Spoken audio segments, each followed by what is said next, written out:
MDU వాహనాలు, ration వాహనాలు ఇంటింటికి ఒక సైరన్ వేసుకొని వచ్చి ఆ బీచ్ చివరన ఉంటే మొత్తం వాళ్ళే నేరుగా వెళ్ళి రేషన్ తీసుకోవచ్చు, బియ్యం తీసుకోవచ్చు. బియ్యం వాహనాలు అయితే జగన్మోహన్ రెడ్డి హయాంలోనే వచ్చినాయి, అందులో నో డౌట్. అయితే ఇప్పుడు ఆ బియ్యం వాహనాలు ఇంకా కనిపించవా? ఇప్పుడైతే ప్రజెంట్ కనిపిస్తున్నాయి స్టిల్ ఇంకా. కానీ ఇప్పుడు ఎక్కడైతే కొన్ని చోట్ల ఈ రేషన్ షాపులు ఖాళీగా ఉన్నాయో, రేషన్ డీలర్లు పోస్టులు ఖాళీగా ఉన్నాయో అవి భర్తీ చేస్తోంది రాష్ట్ర ప్రభుత్వం.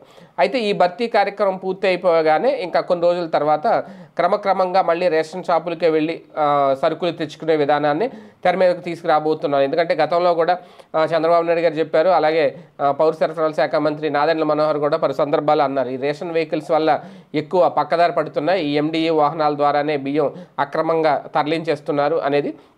వాటిని వీళ్ళ అధికారంలోకి వచ్చిన తర్వాత క్రమక్రమంగా ఇక ఉండవు అని కూడా మొదటి నుంచి చెప్పుకొచ్చారు. ఎట్టకేలకు ఇప్పుడు అవే జరగబోతున్నాయి అనేది. త్వరలోనే ఈ రేషన్ వాహనాలు ఇక కనిపించవు, ఈ రేషన్ డీలర్లో పూర్తిగా పోస్టులు భర్తీ అయిపోయిన తర్వాత. అదే కనుక జరిగితే అంటే అందులో కూడా 2 వెర్షన్స్ ఉన్నాయి. ఒకటేంటి అంటే రేషన్ వాహనాలు లేకపోతే 1వ తేదీ నుంచి 10వ తేదీ వరకు ఎప్పుడైనా వాళ్ళకి ఖాళీ ఉన్న సమయంలో నచ్చినప్పుడు వెళ్ళి రేషన్ తెచ్చుకోవచ్చు అనేది.